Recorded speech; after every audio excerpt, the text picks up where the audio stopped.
सोहळा आनंदाचा गजर विठुरायाचा. अभंगाची पार्श्वभूमी तुमच्या लक्षात आली. इतिहासाचं संशोधन झालंय. अभंगाला सुरुवात झाली. 11:05 झालेत. आपण आता इथे थांबूया आणि पुढच्या वर्षी अभंगाचं चिंतन करूया. पार्श्वभूमी झाली, प्रस्तावना झाली, उपोद्घात, पुढं चिंतन करूया. गोविंद गोविंद मना लागलिया छंद. इंग्रजीत गो शब्दाचा अर्थ आहे जाणे आणि संस्कृतमध्ये गो शब्दाचा अर्थ आहे इंद्रिय. एकदा गोविंद म्हणण्याचा हेतू असा आहे की ईश्वराला इंद्रियाला जाणण्याची सवय व्हावी, असंही मी चिंतन वाचलं एके ठिकाणी. आणि दुसऱ्यांदा विद म्हणजे ज्ञान, जाणणे, त्याला जाणावं असा अर्थ आहे. गोविंद गोविंद मना लागलिया छंद.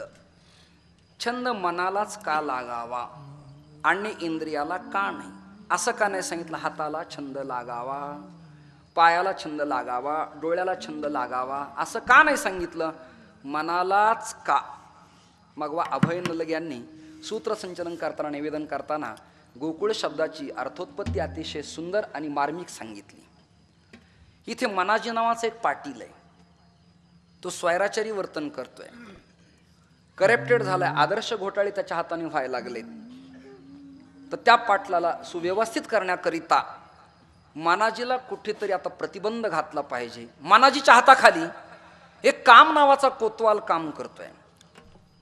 मानाजी पाटलाच्या विरोधात काम नावाचा कोतवाल क्रोधाजी नावाच्या फौजदारच्या टेबलवरती अर्ज सुपूर्त करतोय. बरोबर आहे ना? अर्ज सुपूर्त करतोय. पण तो अर्ज वाचल्यावर हा पाटील तर आपलाच आहे हे ममत्व क्रोधादीच्या पुट्टी जन्माला आल्यावर तिथे ममता नावाच्या स्त्रीचा जन्म झाला. तरुणी ममता मनाची ते अहंकार तत्वरुची, तेने पंचमहाभूतांची अभिव्यक्ती होय. आणि त्या ममता नावाच्या मुलीला अहंकार नावाचा पुत्र जन्माला आल्यामुळे या गोकुळाची, या गावाची, देह नावाच्या गावाची विल्हेवाट लागली. पुढे लागू नये म्हणून दखल घेत घेत धरणेकरी प्रकरणपत्रात चिंतन लिहिताना, महत्व प्रतिपादन करताना महाराज म्हणाले मना लागलिया छंद. त्या मनाला छंद लागला पाहिजे. इतका छंद लागला पाहिजे. मी आमच्या पार्थिव दृष्टांत देतो. याला इतका पखवाजाचा नाद आहे. सोलोही वाजवतो, कीर्तनातही वाजवतो, भजनालाही वाजवतो, रियाज करताना आजोबांच्याकडं वडिलांच्याकडेही बसतो, पहाटेही उठतो. जागला तरी सकाळपर्यंत तो उशिरा उठत नाही, पहाटेच उठतो. आणि मग पखावज मांडीवर घेतो आणि छोटं ते सिसमचं खोड अगदी त्याला कणिक लावून मूळ स्वरात तो रियाज करतो. पर्ण, मुखडा, रेला हे सगळं वाजवतो. न रेलता रेला वाजवणं हेही रेल्याचं एक महत्त्वाचं सांग आहे. नाही तर रिलून रेला वाजवल्यावर ते कार्यक्रम रेंगाळला जातो अशा प्रकारचा. आणि मुखडा वाजवणाराचा मुखडा सुद्धा सतेज असावा लागतो. ज्याचा मुखडा देखणा नाही त्यांनी मुखडा मारू नये, कळलं? त्याचा तुकडा होतो. हा एक संगीतातला महत्त्वाचा मुद्दा आहे. मग तो बिचारा सकाळी उठला, इतका नाद त्याला. एके दिवशी कीर्तना करता तो आणि मी मुक्कामाला पाषाणला आहेत. उदाहरणार्थ मला जायला गाडी नाही, त्यालाही गावी जायचं नाही. तो म्हणाला बाबा मी तुमच्याजवळ थांबणार आहे. मी म्हणालो बेटा तुझ्याजवळ मी थांबणार आहे. आपण एकमेकाला फार प्रिय आवडतो. आम्ही दोघं जण फेसबुकवर, तुम्ही पहा आम्हाला, तुम्हाला पाहायला आम्ही मिळू. मी त्याचा पापा घेताना, तो माझ्याजवळ असताना, लाडकं माझं लेकरू तुम्हाला फेसबुकवरती इंटरनेटवर पाहायला मिळेल. तुम्ही पहा. माझ्या अन्यत्र कॅसेट कुठं मिळणार नाहीत. माझ्या माळा विकायला नाहीत, माझ्या कॅसेट नाहीत, माझे पुस्तक नाहीत. निघालो विकायला तर मीच निघेल कदाचित, बाकी माझं विकायला काय नाही. हा मुलगा देखणा, तो मुक्कामाला, मी मुक्कामाला. बरं मी कीर्तनापुरतेच कपडे अंगावर घालतो. एरवी खाली एक पंचा, वर एक पंचा असतो. माझी परिस्थिती दुबळी म्हणून मी असा वागत नाही, व्रतस्थ आहे म्हणून, बाकी काही नाही. आता एवढ्या मोठ्या माणसाने एवढी प्रॉपर्टी दिल्यावर मला खरं तर हातात कडे घालायला हरकत नाही. तुम्ही द्या, मी घालेल. कीर्तनापुरती देत जा, पुन्हा काढून घेत जा, काय तेवढंच पडलं वजन माझं पडून जाईल सप्ताहात कुठे. मी उघडा झोपलो, तोही माझ्या शेजारी झोपला श्रीरंग भाऊ. त्यांनी पाणी आणलं, गव्हाचं पीठ आणलं, कणकीचा एवढा गोळा तयार केला. ऐकताना गोळा, कणकीचा उंडा कळतो ना, उंडा गोळा. इकडे काय म्हणतात त्याला? बोला ना. हो नाही काय म्हणतात? कणकीचा उंडा एवढा तयार केला गोळा आणि झोपेतच माझ्या पाठीला चिटकवला. ऐकताय ना? मग काही तुमचे चेहरे असे ऐकण्यासारखे वाटत नाही तर एकदम सुकलेत वाटतं. श्रद्धांजली वाहा की काय कोणाटं. एवढा कणकीचा गोळा घेतला आणि माझ्या पाठीला चिटकवला. बरं चिटकून गप्प नाही बसला, पानसे घराण्याप्रमाणे त्यांनी क आत काढलं. क आत करेक्ट. वा.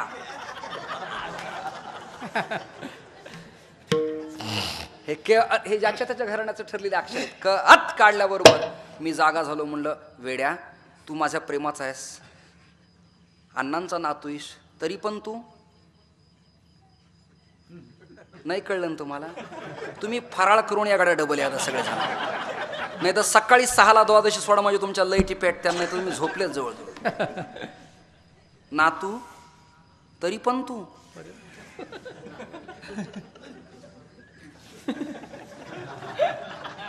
आज कीर्तनात वाजवायला नातू तरी पण तू. मराठी कळायला माणसं जागे असावी लागतात. अरे तुम्ही पुणे जिल्ह्यातलेच, मराठी तुम्हाला बऱ्यापैकी कळली पाहिजे ना. माझा मुद्दा ऐका. मला कणिक चिटकवली, थाप टाकली, याचं काही वाईट वाटलं नाही. माझं भांडण लागलं. मला तुला वेड्या कळतं का रे? प्रेम आहे पण असं काय थाप टाकावी का?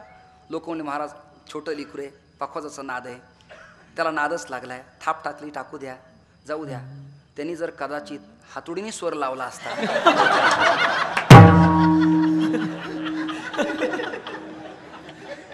ऐकता ना, त्याने जर कदाचित हातोडीने स्वर लावला असता तर काय केलं असतं? हा जसा त्याला छंद लागला तसा एक पीटी मास्तर आपल्यासारखा मी पाहिला. याला खरं नाव आहे संवादिनी, बाजारी नाव आहे पेटी. पेटी आणाय, पेटी नाही, संवादिनी. तिचं नाव संवादिनी. ती संवाद साधते गायकाशी, साथ ही उपांगाने असते, लक्षात धरा तुम्ही. मग ते पीटी मास्तर असाच प्रेमळ. माझ्या शेजारी झोपला तो, त्याला आली लहर, नोटेशन वाजवायचं, सारे ग प ध सा सा ध प ग. त्यांनी भूप वाजला, सुरुवात केली त्यांनी. पीटी नाही, काही नाही, झोपीतच माझा पाय त्याने सुरू केला.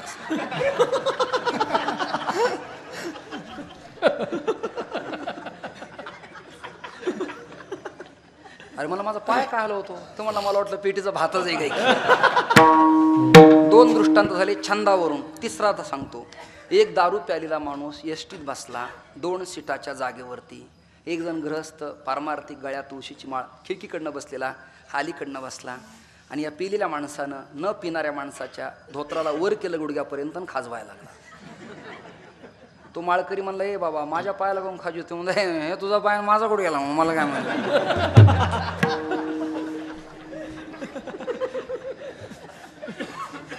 छंदाबद्दल किती दृष्टांत झाले आपले. चौथा एक षटकार ऐकानं कीर्तन संपवतो. एकच षटकार मारतो की तुम्ही पालथी होताना एक. छंद कसा असावा. माझ्या गावी मी लहान असताना 10वीला असताना एक नाटक झालं होतं. त्या नाटकात मी काम केलं होतं. शमशोद्दीन, ताजुद्दीन, सय्यद वहीद दुराणी, दीपक जोशी, प्रभाकर ससाणे, आम्ही बरेच, भाऊराव बहीर, रेवण थोरात, आम्ही नाटकात होतो. नाटक केलं.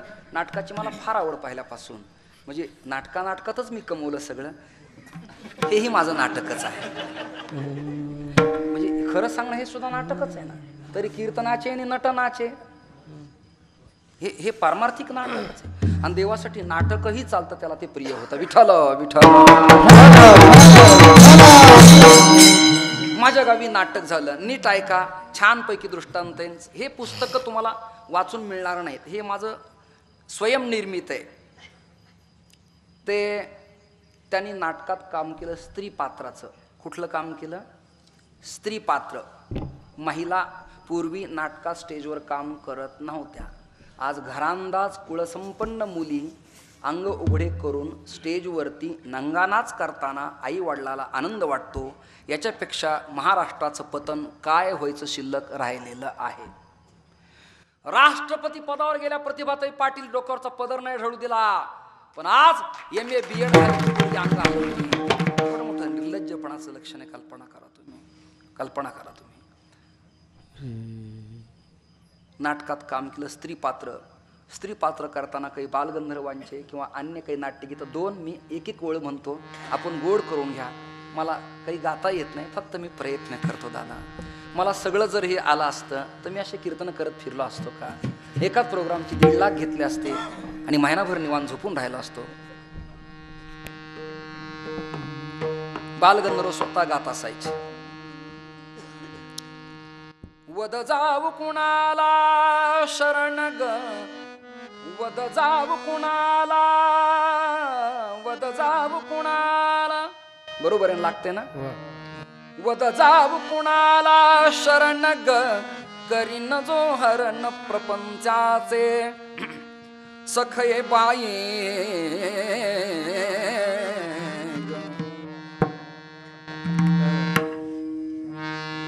किंवा अजून मधुमिलनात या विलोपने मधुमिलनात या सखी बोल जी हो कामना, सखी बोल जी हो कामना, कामना प्रयत्न करतो यातले जाणते लोक आहेत सगळे. स्त्री पात्र घेऊन पूर्वीच्या स्त्रिया नाटकात न काम करता पुरुष मंडळी लिपस्टिक लावून आंबाडा बांधून वेशा काढून पदर घेऊन नाटकात गात असायचे. त्याचं देखणं स्वरूप होतं. नाटक संपलं 26 जानेवारीला. खासदार काकू बीडला खासदार होत्या क्षीरसागर. त्यांच्याकडनं एक आम्हाला त्या काळात एक ट्रॉफी मिळाली. आमचे घरं पत्र्याचे, उभा राहिले की डोक्याला लागते. ट्रॉफी शुभून दिसत नव्हती. मग गजानन विद्यालयाच्या हॉलमध्ये त्या ट्रॉफीचे हाल होऊ नयेत म्हणून, नीट ऐकताना, गजानन विद्यालयाच्या हॉलमध्ये ट्रॉफीचे हाल होऊ नयेत म्हणून ती ट्रॉफी तिथे ठेवली. नाटक संपलं. मी आळंदीला आलो. बुवा झालो.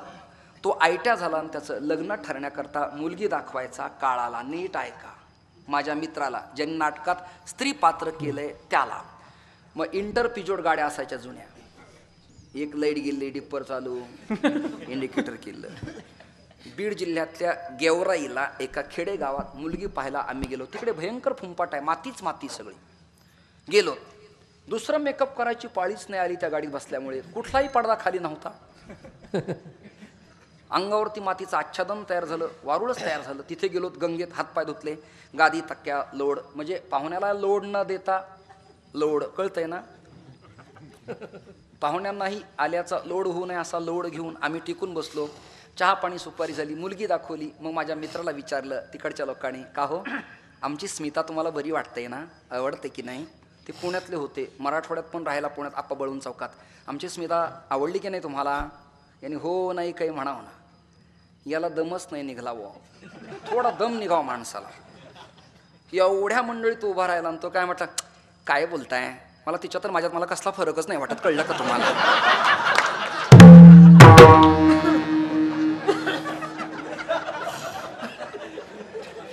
माझ्या मनाला गोचन, माझ्या मनाला गोचन, माझ्या मनाला गोचन,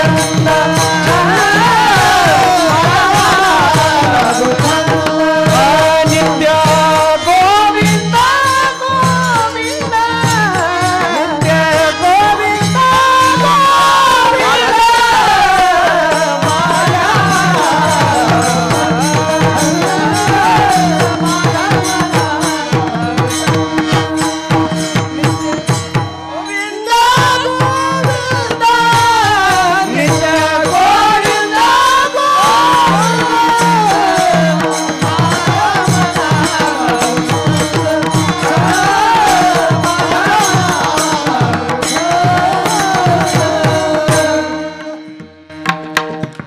गोविंद गोविंद, माझ्या मनाला गोचन. छंद, छंद लागला पाहिजे. छंद उत्तम तऱ्हेचा छंद असावा, अन्य छंद लागण्यापेक्षा. माझ्या मना, माझ्या मना लागो छंद, नित्य गोविंद माझ्या मना, माझ्या मना, माझ्या मना लागो छंद, नित्य गोविंद, नित्य गोविंद माझ्या मना, माझ्या मना लागो छंद. छंद लागावा परमात्म्याचा. गोविंद गोविंद मना लागलिया छंद. दिन रजनी हाची धंदा, दिन रजनी हाची धंदा, दिन रजनी हाची धंदा, दिन रजनी हाची धंदा.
गोविंदाचे पोवाडे गायले पाहिजेत, वेड लागलं पाहिजे, त्या शंकराचं वेड लागलं पाहिजे.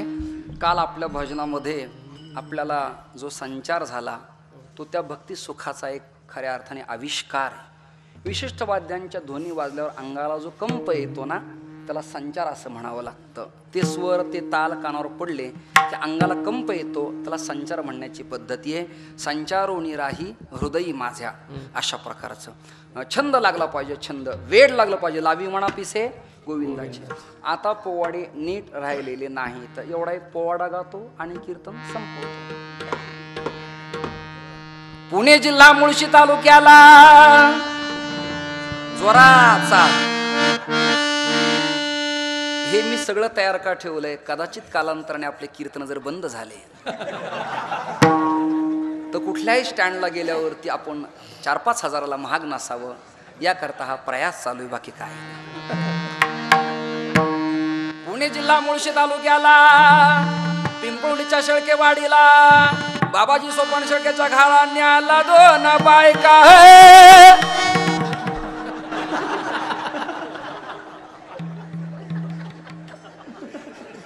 उदाहरणार्थ बरं का, नाही तर मला कीर्तन झाल्या पुन्हा घरी बंदी होऊ नये की तुम्ही ह्या 2 बायका आणल्या कुठून कोणा.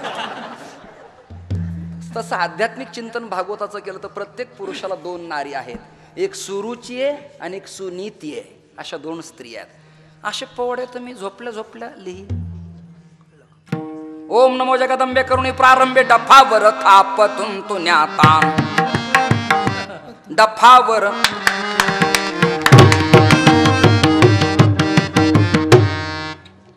शाहीर हा महाराष्ट्राचा प्राण शिवप्रभूचे गातो गुणगानजी. प्रसंगावधान कळलं पाहिजे. तानाजी मालुसरी यशवंती नावाच्या घोरपडीला ओरडला, यशवंती. आता इथे विकूची गरज या प्रसंगाला. यशवंती वरजा, खाली आले तर मावळे तुटतील, खांडोळे करील तुझे वरजा. यशवंती यशवंती होर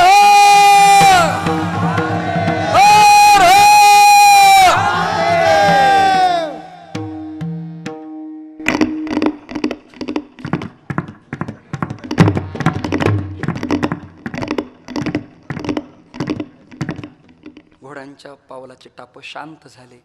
काटेरी लगाम हातातला सुटला गेला.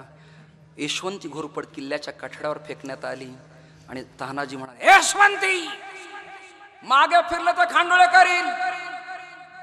हा रणगर्जनेचा, सिंहगर्जनेचा करारी आणि तरारी वीरश्रीचा आवाज ऐकल्यावर यशवंती घोरपडीच्या अंगाची थरकाप लाह्या लाह्या झाल्या तिच्या. तिथे जर एखादा शिकलेला एज्युकेटेड पुण्यातला म्हणाला असताना, ए यशवंती बेटा वर जातेस का तू.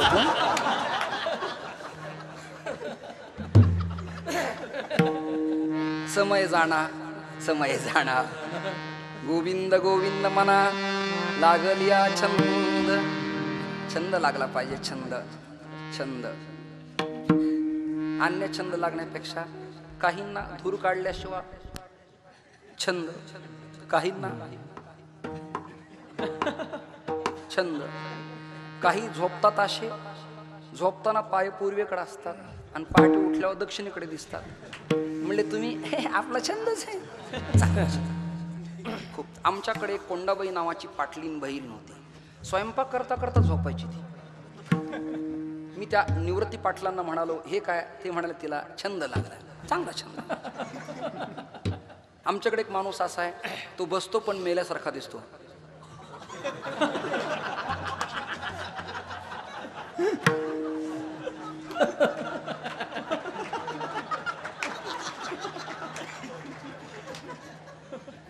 तुळशी घ्यायच्या आणि तोंडात टाकायच्या.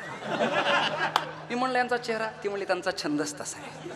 असे काही छंद लागण्यापेक्षा मना लागलिया गोविंद गोविंद मना लागलिया छंद. बरं का, एकदा का यथार्थ छंद लागला. हे विद्वान लोक जडजडाचा भेद आहे, कळलं का. जीवजीवाचा भेद आहे पण नामनामीचा अभेद आहे. मग गोविंद ते काया भेद नाही देवातया. काया म्हणजे शरीर, शरीर न राहता ब्रह्मीभूत काया होतसे कीर्तने भाग्य तरी ऋणी देवायसा. शेवटी 3ऱ्या चरणात ढालेसर गात असताना तुकाराम महाराज म्हणाले, आनंदाचं भरता आल्यावरती सुख शांती वेगळ्या प्रकारची प्राप्त होत असते. आजच्या अभंगाचं तिसरं चरणाचे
आनंदले मना प्रेमे पाझरती लोचना.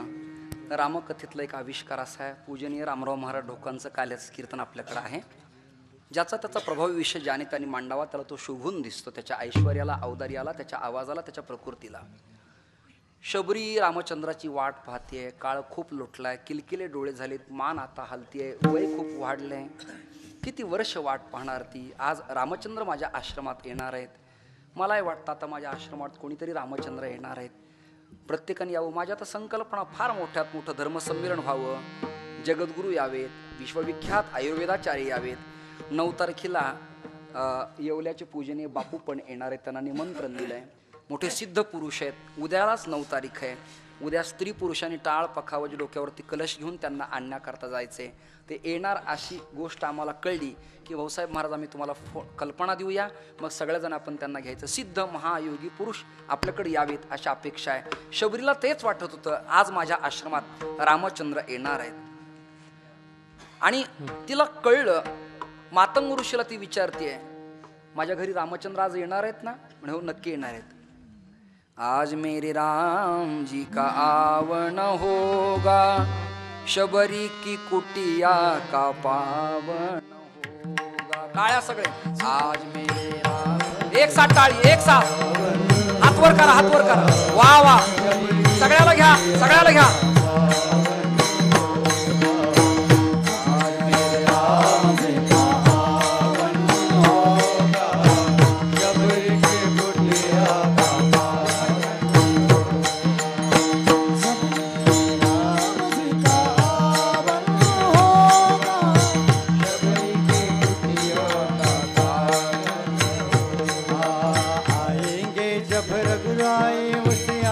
पर बिठाऊंगी, आएंगे जब रघुराई आसन पर बिठाऊंगी, आएंगे जब रघुराई. एक साथ तालियां बजाओ सब लोग मिलकर. बहुत गाइए सुंदर. वाह वाह वाह, धन्यवाद.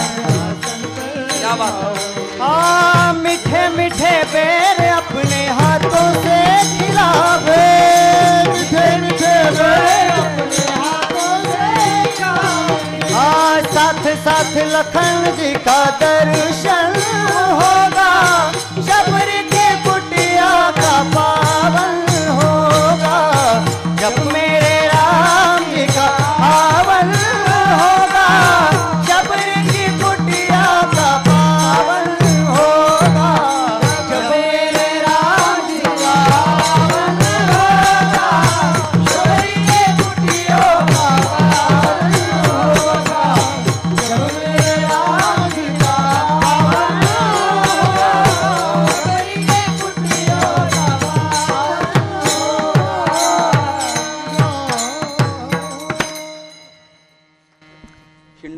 शिवरंजनेश्वर हिंडोल किंवा शिवरंजन. रामचंद्राचं येणं आश्रमात झालं.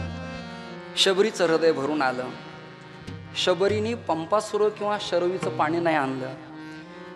शबरीने आपल्या डोळ्यातल्या आसवांच्या धारा रामचंद्राच्या पायावरती घालून रामचंद्राच्या पायाची पाद्यपूजा केली. वनात मिळणारे एक एक फूल घेतलं, रामचंद्राच्या पदकमलावरती समर्पित केलं आणि अंतःकरणाच्या भावापासून हृदय कमल पराग स्वच्छ करून एक एक बोराचं फळ तोडलं. ते टोकरून पाहिलं. न जाणे त्याला कीड लागलेली आहे का, न जाणे ते घाण आहे का, खूपच आंबट तुरट आहे का, हे तपासलं पाहिलं. पळसाच्या पानावरती ते फळ घेतलं आणि प्रभू रामचंद्राला खाण्याकरता दिलं. हा तिचा शुद्ध भाव आहे. पत्रम पुष्पम फलम तोयम यो मे भक्त्या प्रयच्छति. एक एक बोर दिलं. रामचंद्राने ते बोर खात असताना लक्ष्मणजीने वेगळाच रस निर्माण केला. दादा काय लावलंय हे, दादा काय लावलंय हे, दादा काय लावलंय हे. शरीर के लिए बादाम और दांतों के लिए कोयला, कोलगेट का इस्तेमाल कीजिए बाबू. दादा हिने कधी दात घासले नाहीत. ही कधी स्नान करत नाही आणि स्नान करताना करते आरोग्याचे रक्षण करीतो लाई बॉय. लाई बॉय ज्याचे घरी रोगते थे वास करी लाई बॉय. ही कधी साबण लावित नाही, अंगाला स्वच्छ राहत नाही, केस विंचरत नाही, कधी व्हेअँड लवली नाही, कधी व्हिको टर्मेरिक क्रीम नाही, कधी क्लिपिंग नाही, कधी केस कापणं नाही. पुण्यात कर्मठांच्या नावाने विरोधी संघटना जन्माला आल्या की स्त्रियांना नवरा मेल्यानंतर केस कापणं हे महापाप आहे. त्यांच्या सौंदर्याची खाण नष्ट करण्यात महापाप आहे. हा कर्मठपणा आहे. या पुण्यातले भाषण. त्याच पुण्यात गल्ली गल्लीत मुली आता नवरे जिवंत असताना समोरचे केस कापायला लागल्या. आता तुम्ही काय करणार आहात, काय तुमच्याकडे उत्तर आहे. मला कीर्तन झाल्यावर भेटा, मी सांगायला तयार आहे तुम्हाला. केवढं मोठं दुर्दैव झालं. आज संस्कृती लयाला चालली, वाटोळं व्हायला लागलं. धर्म नीती न्याय आचार विचाराने संपन्न व्हा. सुसंस्कारी जीवन जगा. पवित्र तुळशी माळ गळ्यात धारण करा. गाथा ज्ञानेश्वरीवरती श्रद्धा ठेवा. एक वाक्य बोलतो, सगळे कीर्तनकार बोलतात, पुन्हा बोलतो मला जे वाटलं ते. मी 1989 पासून 95 पासून कुंभमेळ्यातले साधू, देशातले 14 आखाडे पाहिले, संन्याशांचे आणि वैष्णवांचे. अनेक पंथ पाहिले, ग्रंथ पाहिले, संत पाहिले. पण एक वाक्य विधान बोलू का मी. ज्ञानोबा तुकोबासारखा संत नाही, गाथा ज्ञानेश्वरी सारखा ग्रंथ नाही, कुठेच नाही. ते हे निवृत्तीनाथ ज्ञानेश्वर सोपान मुक्ताबाई ज्ञान दीपती कळा. आपलं परम भाग्य आहे. भगवान आशुतोष महादेव शमनाम सुखम करो तिथे शंकर हा स्वयंभू या ठिकाणी परम पावन आहेत. एक बोलू का मी जाता जाता.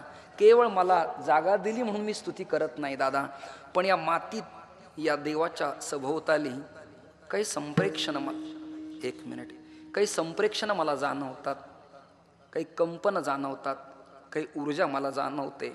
या मातीत काही विशिष्ट प्रकारचं व्होल्टेज आहे. या मातीत काही आध्यात्मिक शक्ती आहे. या मातीत काही वात्सल्याचा प्रेमभाव आहे. या मातीत भक्ती सुखाचं पीक येणार आहे हे मला जाणवलं आणि मराठवाड्यातून इथे मी यायला तयार झालो. बाकी काय. पवित्र भगवान उमापती महादेव आणि उत्तरेला त्यांच्या चरणसान्निध्यात विनम्र भावानं हात जोडणारी मा मत्स महापातकी नास्ती पापाग्नि त्वत्समानही एवं ज्ञात्वा महादेवी यथा योग्यम तथा कुरु. मा गिरिजा या गावाची कुलस्वामिनी आणि या गावाचं कुलदैवत भगवान उमापती महादेव स्वयंभू आहेत. त्यांची सेवा शक्यतोवर माझ्याकडनं घरावी. तुम्ही मला यांच्या स्वाधीन करून दिलं. आपणही यावं, मार्गदर्शन करावं, नियंत्रण ठेवावं, प्रेम द्यावं, प्रेम घ्यावं. इथे 2 माणसं माझ्या रोज सानिध्यात आहेत. एक ज्ञानेश्वरी व्यासपीठ नेतृत्व करतायत पूजनीय बाळकृष्ण महाराज कोंडे आहेत आणि दशरथ महाराज मांडकर आहेत. आज तात्या महाराजही प्रवचन करून गेले. तुम्ही आलात. आपण येणं जाणं, समन्वयाने बसणं, शंकेचं समाधान करणं, प्रश्नाची योग्यतेने उत्तर देणं, सुखदुःखात सामील होणं, प्रसंगी परखड होणं, कधी लवचिक होणं, या सगळ्या गोष्टी अत्यंत महत्त्वाच्या आहेत. सापाने त्याचं परखडपण जर सोडलं आणि फणा नाही काढला तर लेकरं त्याला सेफ्टीला धरून एखादं गरगर फिरून फेकून देतील. प्रसंगाला त्यांनी फणा काढावा. पण कदाचित पोट भरणाराला जर त्याचा खेळ करायचा असेल, त्यांनी फण्याला हात लावला, त्यांनी हळूवार मान खाली घालावी आणि त्याच्या घरट्यात जावं. या दोन गोष्टी पाळाव्या लागतात. आई लेकराला सांभाळताना कधी रागावते, दटावते आणि कधी कधी म्हणते, पिल्ल्या दिवसभर तुला रागवले रे, तुझ्याशिवाय मला करमत नाही पिल्ल्या, मी अजून घासभर अन्न नाही खाल्ला. हे जसं वात्सल्य आईचं आहे तसं प्रेम राहावं. एकादशीच्या व्रताच्या संबंधानं माझी भावना व्यक्त केल्याबद्दल कृपया ग्रामस्थ, बाबाजी, घरचे लोक, बाहेरचे लोक, दारचे लोक माझ्यावर रागवणार नाहीत. आणि रागवत असतील तर ते आईवडील असतीलच कसे, हा एक महत्त्वाचा चिंतनाचा विषय आहे. लढिवाळपणानं बोलत असताना, अधिकारवाणीनं बोलत असताना, अधिकारानं बोलत असताना आपल्यात माणसाशी आपण संवाद साधावा लागतो. अन्य लोकात आपण ही गोष्ट बोलू शकत नाहीत. तुम्ही जर मला माझं मानलंय तर मी तुम्हाला माझं मानलंय, माझं म्हणणं तुम्हाला पटावं, तुमचं म्हणणं मला पटावं. या अर्थानं मधल्या दृष्टीनं एक सुवर्ण मध्यबिंदू साधून उत्तम तऱ्हेचा मार्ग काढून या परमार्थाची डेव्हलपमेंट आणि परमार्थाचा विकास करण्याचा प्रयत्न करण्यासाठी मी कटिबद्ध आहे. आपण मला भूमिदान केली, त्याचा योग्य तो परीनं आम्ही उपयोग करूच असा वचननामा आपल्यासमोर समर्पित करतो. आणि आपण सगळे टाळकरी, गायक, वादक, परिसरातून पंचकृषीतून आलात. या ठिकाणी आमचे हरिभक्तीपरायण ढाले गुरुजी आहेत, अन्यही महाराज लोक सगळे आहेत. आमच्या हरिकिसन महाराज देवकरांचे चिरंजीव, माझे ते मित्र आहेत, त्यांचे चिरंजीव या ठिकाणी उपस्थित आहेत, त्यांनाही मी धन्यवाद देतो. शंकर पण उपस्थित आहे. त्याच्यानंतर महाराज आपणही या ठिकाणी आलात, आपणही सगळेजण आलात. भाऊसाहेब महाराज कोणाची मला नावं पाठ नाहीत बरं का. सोमनाथजी आपण सगळेजण आलात, कोणाकोणाची नावं मी घेऊ. कदाचित माझ्या कीर्तनात अनावधानानं ज्ञात अज्ञात काही महाराज लोकांची नावं घ्यायची राहिली असतील, काही कार्यकर्त्यांचे नावं घेण्याचे राहिले असतील, मला तुम्ही क्षमा कराल यात तिळमात्र शंका नाही. किंबहुना आजचं कीर्तन माझं चुकू द्या, पुढच्या वेळेला तुम्ही मला तुमच्या नावाची यादी द्या, मी तुमची नावं घेईल. काही घेता सज्जनांची नावे. सरपंच तुम्ही मला प्रेम द्यावं ही तुमच्या चरणी प्रार्थना आहे सगळ्यांना. स्पीकरवाल्याचं रोज काय व्हायचं ते होऊ देत, पण स्पीकरनी साथ मला एवढी सुंदर दिलेली आहे. ट्युनिंग करून घेणारा बुवा तसा असावा लागतो, जे पाहिजे तसं गोड करून घ्यायचं. मंगेशचं पण म्हणणं आवाज वाढवा असं नव्हतं रोज, फक्त जे शार्पनेस पाहिजे, जे चाटीला पाहिजे, लवेला पाहिजे ते अपेक्षित आहे. दोन्ही वादक पिता पुत्रांनी, भूमकर अण्णांचं हे खरं वैभव आहे परमार्थाचं, त्यांनी वाजवलं. उद्धवजी पण येणार होते आज, काही प्रॉब्लेममुळे आले नसतील, त्यांचे काही विद्यार्थीगण या ठिकाणी आलेत. आपणचे पण रोज विद्यार्थी एक एक वाजवायला आले. आपण आज आलात, उद्या महाराष्ट्रातील ख्यातकीर्त कीर्तनकार, उभ्या महाराष्ट्राला ज्यांनी आपल्या कीर्तनानं वेड लावलं आणि ज्येष्ठ श्रेष्ठ प्रबोधनकार, विनोदाचे बादशहा, विनोदाचे सम्राट, राजाधिराज महाराज, वंदनीय निवृत्ती महाराज इंदुरीकरांचं उद्या कीर्तन आहे. आणि उद्या त्यांचं कीर्तन असल्यामुळं आम्ही आमच्या परमार्थाची वेळ बदललेली आहे. शुक्लालजी या, उद्या त्यांचं कीर्तन. जरी पत्रिकेत 7 ते 9 लिहिलं असलं तरी प्रत्येकजण एकामेकाच्या कानात सांगत राहा. मैत्रिणीला सांगायचं, मित्राने मित्राला सांगायचं, कळलं का ग तुला, शेळकवाडीचं कीर्तन आहे, इंदुरीकर का नाही, रात्री येणार होते बाई पण त्यांना अडचण आली, दिवसाच येणार आहेत, असं फक्त लघवीला गेल्यावर, पाण्याला गेल्यावर सांगत राहायचं. या तुम्ही या रावजी, तुम्ही बसा भाऊजी. विठाल विठाल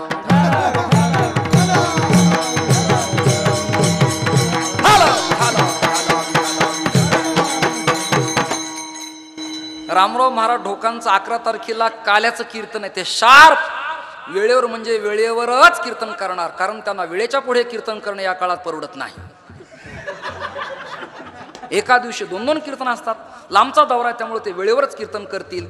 आणि जागराचं कीर्तन आहे विद्या विनोद वैभव, पांडुरंग महाराज गिरी वावीकर. मी 2-3 कीर्तनं भरले, कार्यकर्त्यांनी बाबाजींनी कीर्तनं भरले, चांगले कीर्तनकार आणले. उद्धव महाराज मंडलिकांच्या सारखा ओजस्वी तेजस्वी देखणा माणूस, जसा विवेकानंदासारखा चेहरा. चंद्रकांत वांजळ्यांच्याकडे पाहिल्यावर असं वाटतं, काय ते जाकीट, पिवळ्या कुळकुळीत मिशा, फेटा बांधलेला, एका बाजूला उपरणं टाकलेलं, थोडी जर दाढी असली तर महात्मा ज्योतिबा फुले दिसतात. ते इतकं सुंदर.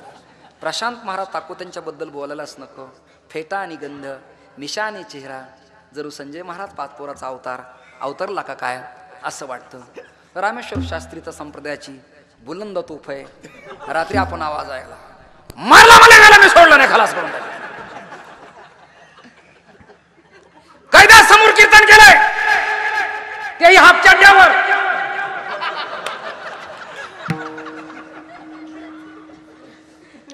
असे रथी महारथी कीर्तनकार आपल्या सप्ताहात आलेले आहेत.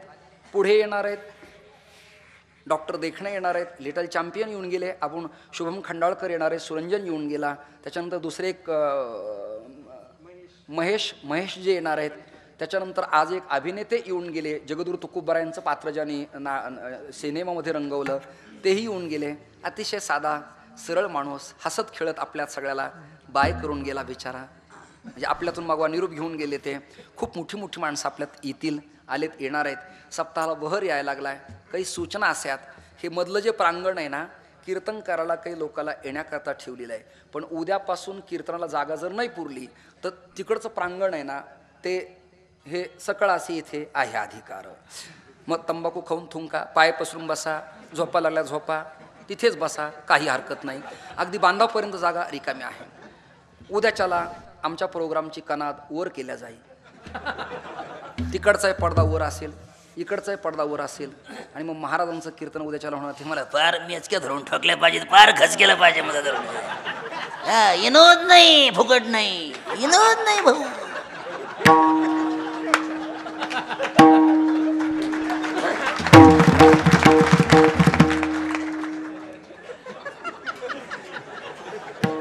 विनोद नाही. उद्या तेही येणार आहेत. आणि पुन्हा गायकाला ते म्हणतात फुकट नाही भाऊ, घासावं लागते.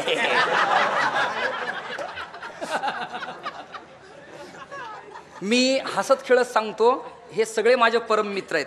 बरं, याच्यात अहंकार नाही. आणि हा जो कीर्तनाचा भाग आहे ना शेवटचा, तुम्ही त्यातनं कॅसेट काढताना डिलीट करा. मी नागपूरला रामराव महाराज ढोकांच्याकडं कीर्तनं करतो, इंगळे महाराजाकडं करतो, उखळीकरांच्याकडं करतो, राऊतांच्याकडं करतो, पुंडलिक महाराज जंगले आहेत, उद्धव महाराज मंडलिक आहेत, जे जे ख्यातकीर्तक कीर्तनकार आहेत, तर सगळ्यांच्याकडं मी कीर्तना करता गेलो. फक्त माझा परिचय वंदनीय हरिभक्तीपरायण महाराष्ट्राचं वैभव सातारकर महाराजाशी माझा फक्त परिचय नाही. बाकी सगळे विद्वान कीर्तनकारकडे माझं जाणं येणं उत्तम तऱ्हेचं आहे. ते अत्यंत प्रेमापोटी येणार आहेत. गावकऱ्यांच्या आणि आपल्या मदतीनं नवा जुना फेरबदल करत करत नवीन काही PTR 7चे उतारे 8-12 आपण मागवत जाऊ. म्हणजे जुन्या शेतीची मशागत करण्यापेक्षा नवीन एखादा प्लॉट मिळाला, कळतंय ना तुम्हाला, आणि त्याच्यात पीक बरं येत असेल तर तो घ्यायला हरकत नाही. असं नाविन्यपूर्ण काही कीर्तन आपण घेऊया. हे कीर्तन आपल्या चरणी समर्पित करतो. आनंदले मन प्रेमे पाझरती लोचन, तुका म्हणे आळी सरपंच जिवे नुरेची वेगळी. दह्याचा योग येऊ द्या, 2 दिवस शिल्लक राहिलेत फक्त. तुका म्हणे आळी जिवे नुरेची वेगळी. एक आळी असती, त्या आळीला कालांतराने एक भिंगुरटी नावाची मासी चावते. चावता चावता मला चावते, मला चावते, चिंतने चिंतने तद्रुपता. कालांतरानं तिलाच पंख फुटतात आणि ती आळी भरारी मारते. या जगत नावाच्या सृष्टीमध्ये जीव नावाच्या माणसाला जन्माला यावं लागतं. त्याला ज्ञान वैराग्याचे पंख फुटावेत आणि भक्तिसुखाचा मकरंद चाखण्याकरता त्यांनी परमेश्वराच्या चरणाकडे भरारी मारावी, अशा आशयाची प्रार्थना करतो.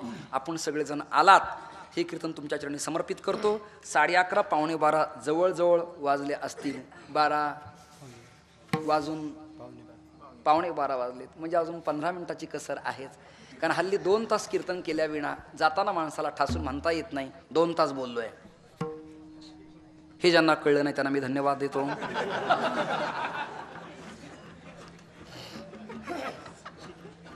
रोजचे कीर्तनकार पाहिलेत मी. मला तर कीर्तन नसल्यावर झोपच येत नाही, शपथ घेतो. आता हे 2-3 दिवस इथं चाललेत, नाही तर रोज कीर्तन, झोपच नाही. एके दिवशी मी घरी होतो.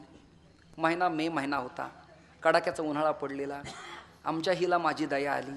का हो तुमची कंबर दुखते का, झोपत नाहीत, मणक्यात काय अंतर पडलाय का? म्हटलं नाही. मग तुम्ही झोपत का नाही, चहा करून देऊ का? म्हटलं चहाही नको. सुंठ टाकून तुम्हाला कॉफी करून देऊ का? म्हटलं तेही नको. मग पाय वगैरे दाबून देऊत का? म्हटलं ते पण नको. मग तुम्ही झोपत का नाहीत? म्हणलं तू इकडे ये.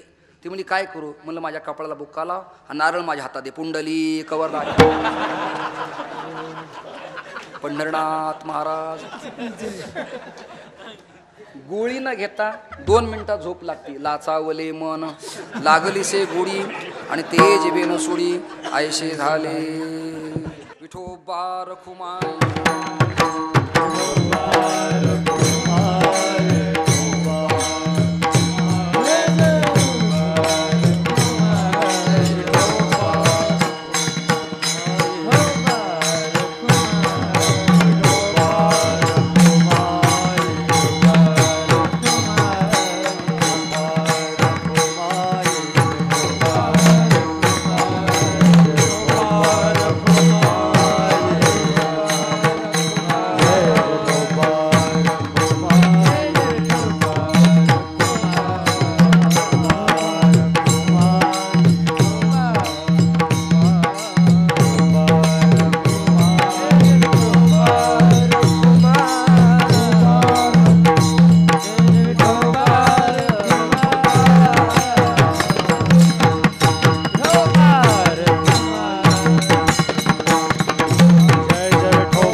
धन्यवाद ज्या महाराष्ट्रातल्या वारकरी संतांनी शास्त्र श्रुती स्मृती पुराण वेद यांचं मराठीकरण करून ये मराठी ये चेनगरी ब्रह्मविद्येचा सुकाळू करी, त्या संतांची कृतज्ञता व्यक्त करत त्यांचं एक वार आपण स्मरण करूया.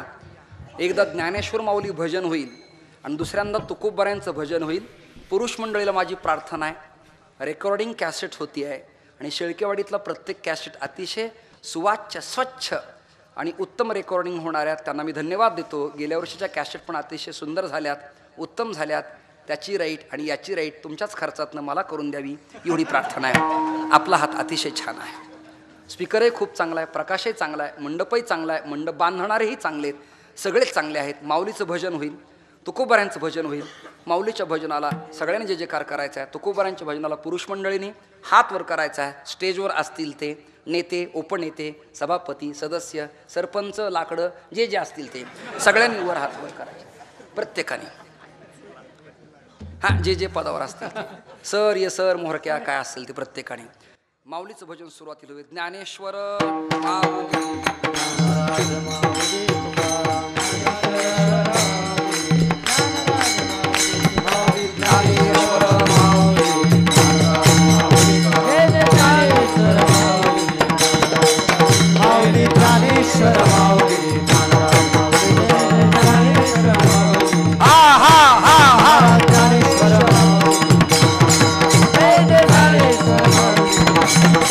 जय जय ज्ञानेश्वर माऊली, माऊली ज्ञानेश्वर माऊली, जय जय ज्ञानेश्वर माऊली, जय जय ज्ञानेश्वर माऊली,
सोहळा आनंदाचा गजर विठुरायाचा.